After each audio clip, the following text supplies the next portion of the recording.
The Black Ridge incident: 3 hikers went missing at Black Ridge. Only one man came back.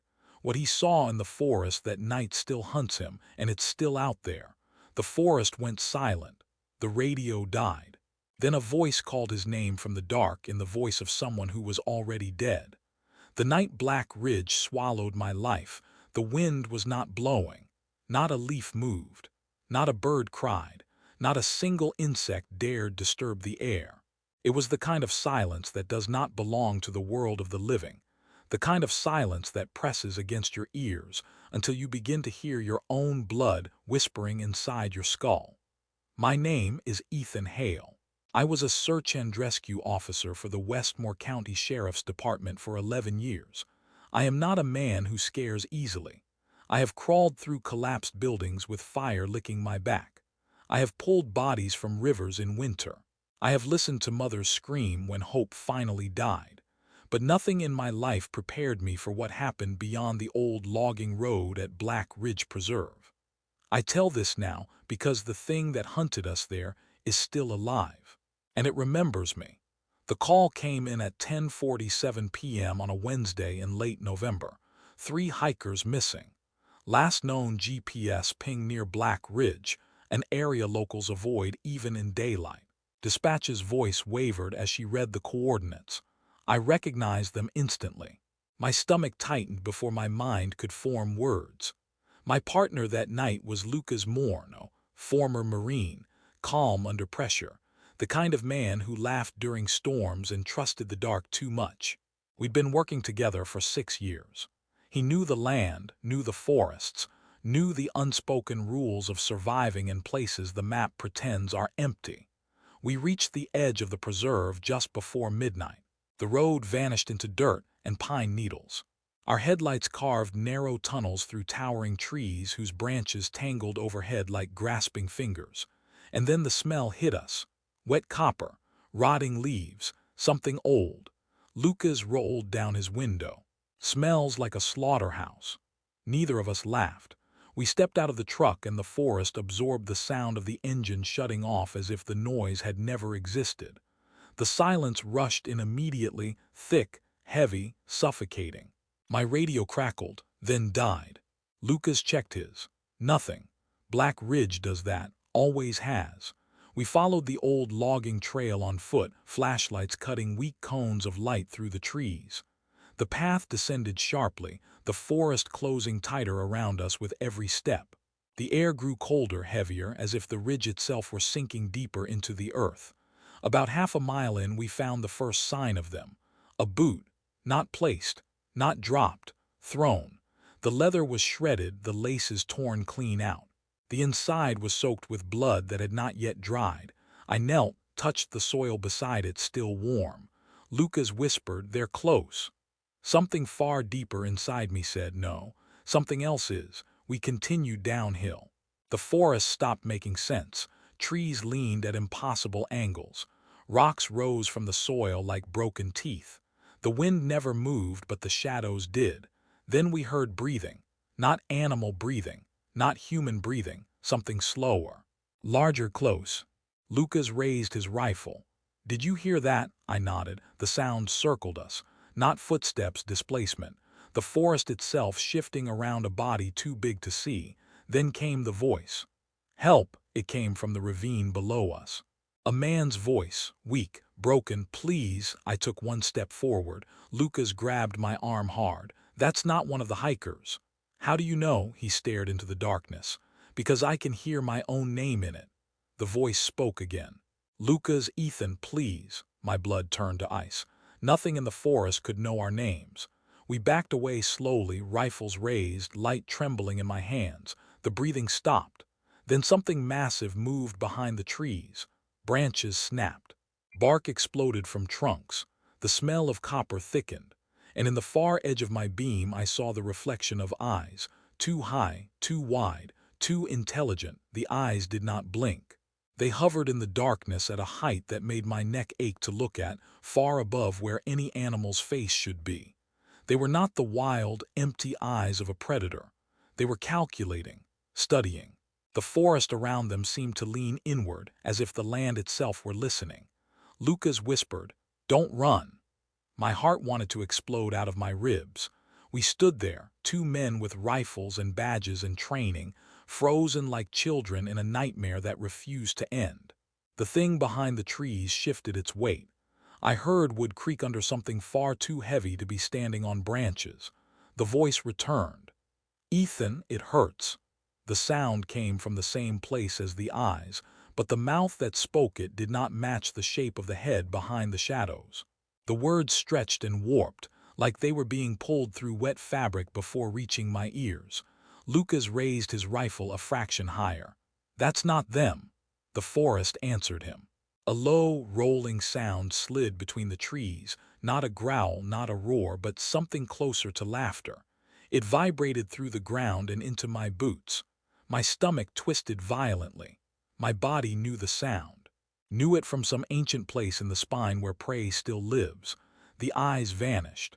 Not faded. Vanished. And the forest exploded. Something moved so fast that the beam of my flashlight tore itself apart trying to follow it. Branches snapped. A tree trunk cracked like a gunshot. The ground shook beneath us. Lucas shouted, "Move!" We ran, not in formation, not with strategy. We ran like men who had just realized the world was lying to them. The trail twisted downhill, stones cutting through the soles of my boots, branches ripping my jacket.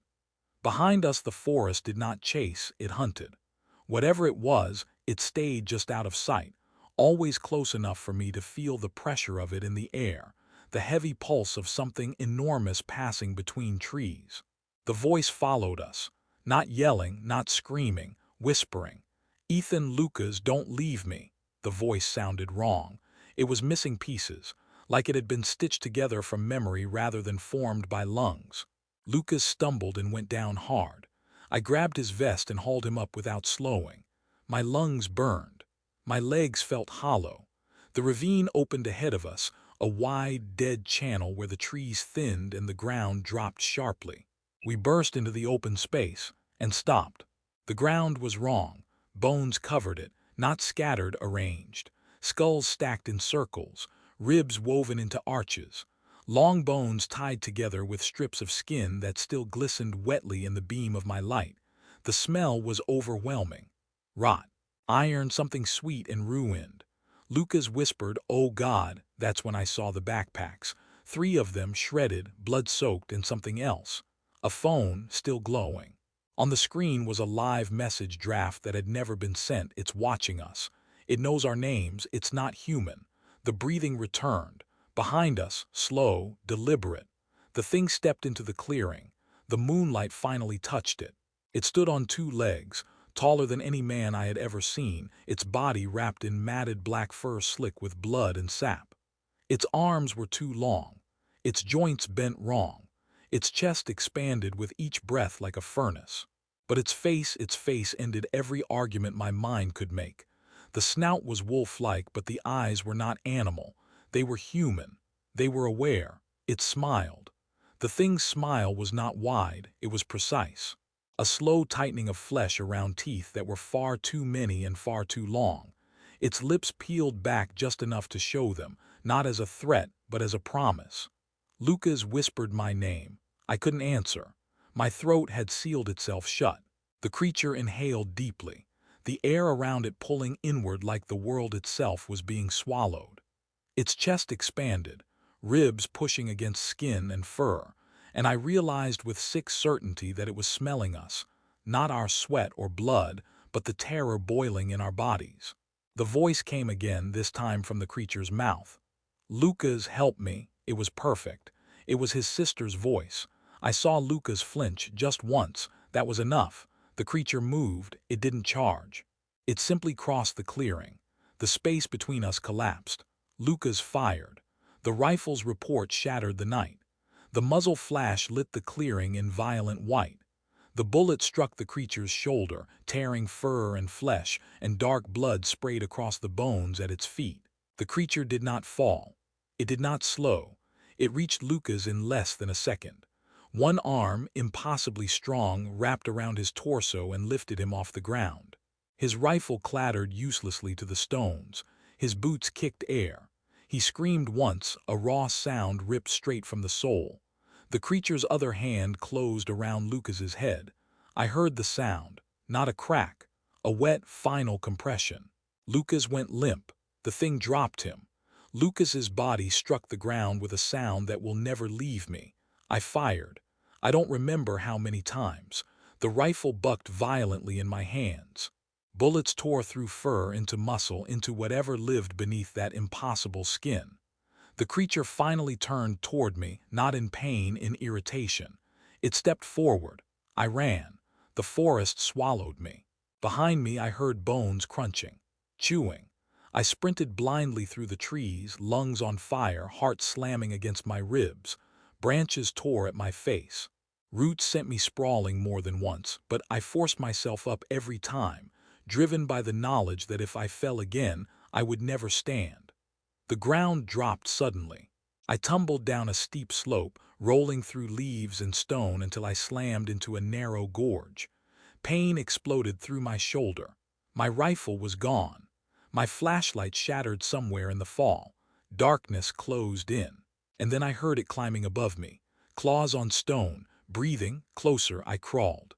The gorge twisted into a low, jagged passage barely wide enough for my body. Rocks tore my palms. My knees burned. I dragged myself forward, driven by nothing but survival, and the image of Lucas's last moment frozen behind my eyes. The passage opened into a hollow, a cave. The smell was unbearable. Inside the cave, something was piled against the far wall. I crawled closer, the hikers, or what remained of them. Their faces were gone, their bodies opened, arranged. I pressed my hand over my mouth to keep from screaming. Behind me, the cave entrance darkened. The creature had arrived. It lowered itself into the opening, shoulders scraping stone, yellow eyes glowing in the black.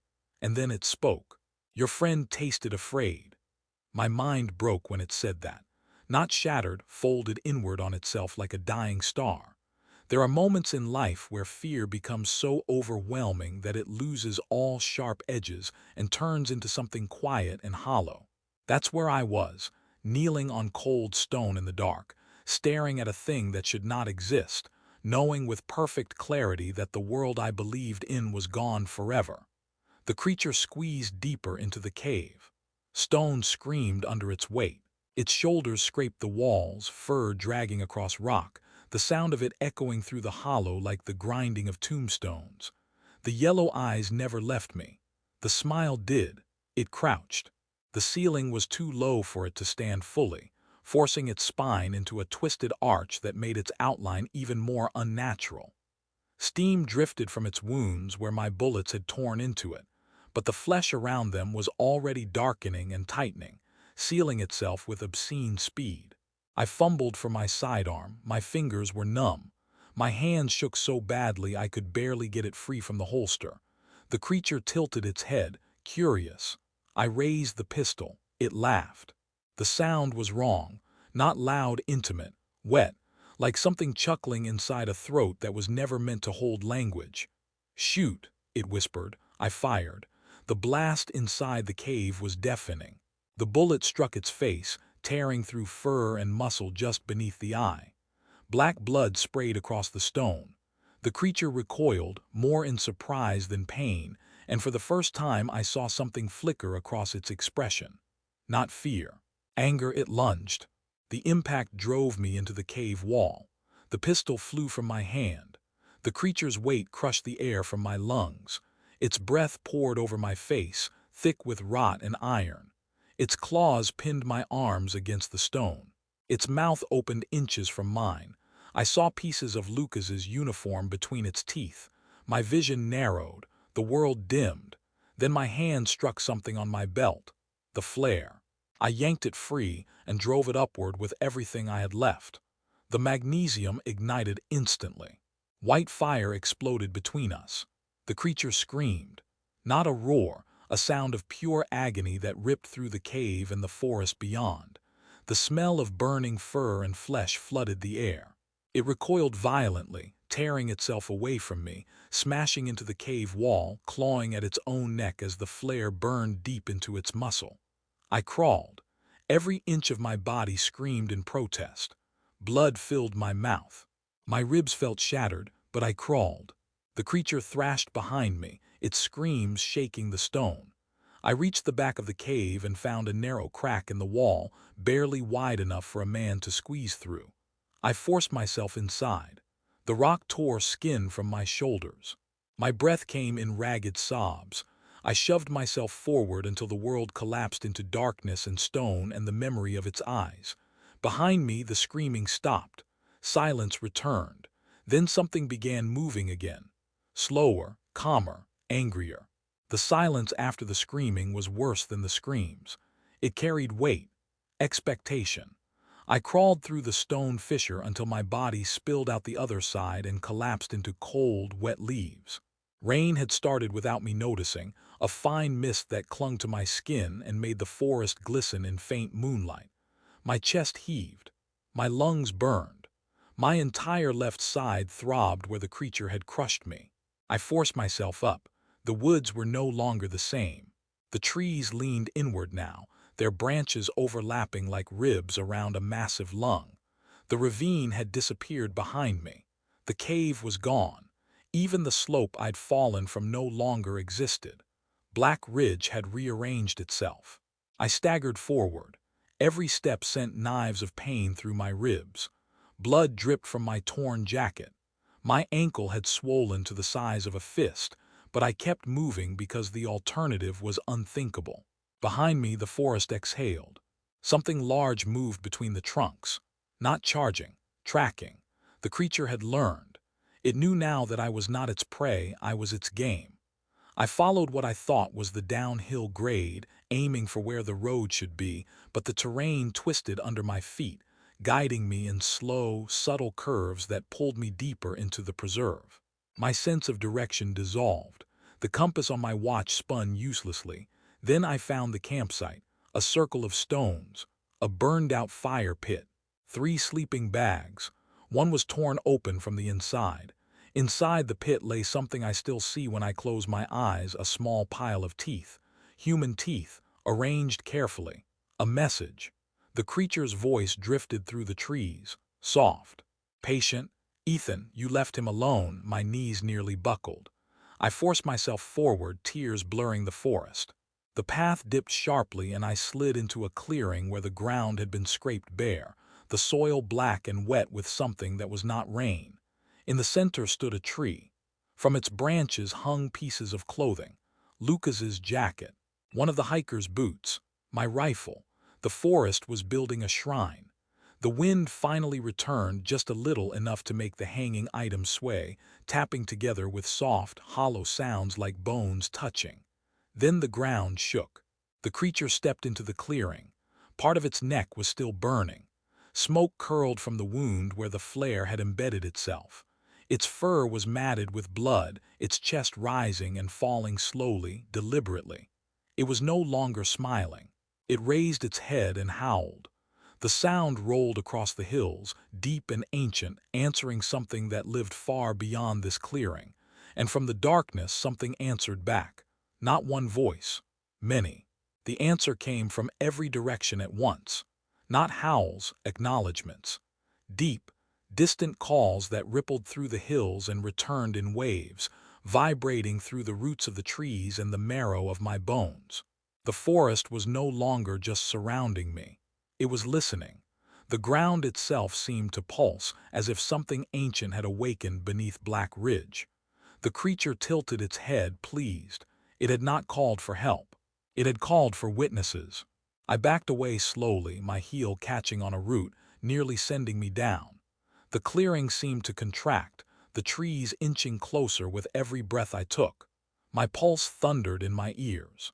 The smell of blood and smoke from the creature's neck mixed with the metallic stench of the soil until I tasted rust with every inhale. The creature began to move, not toward me, around me. Slow, deliberate steps, circling, its claws sinking into the earth, carving grooves in the dirt as it walked. Its yellow eyes never blinked. They never left my face.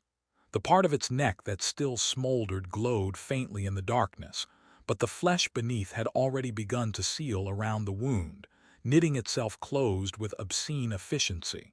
I searched the clearing for anything, a branch, a stone, anything that might buy me seconds. The forest offered nothing. The answering calls grew louder, closer now. I could hear them breaking through underbrush, snapping limbs, crushing brush under impossible weight.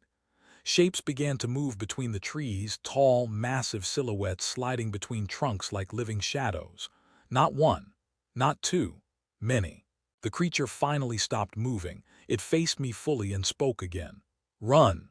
I didn't wait for the command to become a sentence. I ran. The world collapsed into chaos.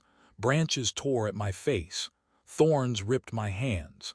The ground vanished beneath my feet again and again as the forest tried to throw me down. Behind me, the night erupted with movement. Trees cracked. The earth shook. The answering howls overlapped into a chorus that chased me through the dark. I ran without direction, without thought, driven only by the burning image of Lucas's eyes staring at nothing on the forest floor. My lungs began to fail. My vision tunneled. My legs turned to stone. Then, ahead of me, the forest thinned. A gap light. The road. I burst from the trees and collapsed onto cold asphalt, the smell of oil and dust slamming into me like salvation. I rolled onto my back and stared at the sky, gasping, my body shuddering uncontrollably. The forest stopped at the edge of the road. Every sound behind me ceased at once. No breathing, no movement, no howls. I waited for the creature to follow. It didn't. I forced myself to sit up. At the tree line, something moved. The original creature stepped forward just enough for the moonlight to catch its eyes. It did not cross the boundary. It only watched. Then it raised one clawed hand and slowly dragged it across its throat. A promise. And it retreated into the trees. I don't remember how long I lay on that road. Time had lost all meaning. My body trembled violently, locked in the aftermath of terror that had gone far beyond adrenaline. The stars above me looked unreal, like something painted onto the sky. I kept waiting for the forest to break its rule and spill across the asphalt, for the thing's shadow to stretch over me, for teeth to close around my throat. None of it happened. The night stayed still. When I finally forced myself up, my limbs barely responded. My ribs screamed with every breath. My ankle burned.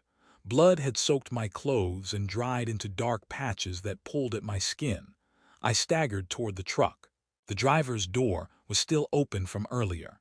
Inside, the radio crackled back to life the moment I turned the ignition, as if the forest had allowed it. My voice came out broken when I called dispatch.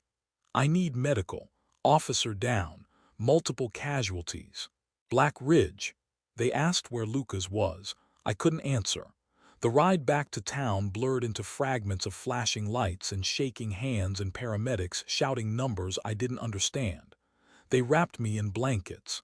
They pumped me full of something that dulled the edges of reality, but couldn't touch the memory of yellow eyes burning in the dark. They told me Lucas was missing. They told me search teams would go in at first light. I screamed until they sedated me. I woke up in the hospital with the sound of rain against the window and a weight in my chest that had nothing to do with my injuries. 2 men came to see me before sunrise. Not local, not state. Their suits were too clean, their badges too quiet. They listened as I told them everything. They never once looked surprised. When I finished, the older one leaned forward and said, "That is not what happened." He placed a report on the bed. "Grisly attack. Officer Morneau killed in the line of duty. I was injured attempting rescue. The forest near Black Ridge is dangerous," he said calmly. "People need to believe it is only dangerous in ways they understand." I refused to sign. He met my eyes. "You already survived what no one was meant to survive," he said. "Do not test what happens when you don't cooperate." I signed. They found what was left of Lucas 3 days later. The funeral was closed casket. The forest was sealed. Black Ridge Preserve is now listed as a restricted wildlife zone. People still disappear there. Sometimes, late at night when the wind is right, I hear howls far beyond the edge of town. And I know the thing that watched me from the trees is still waiting. Because it promised it would.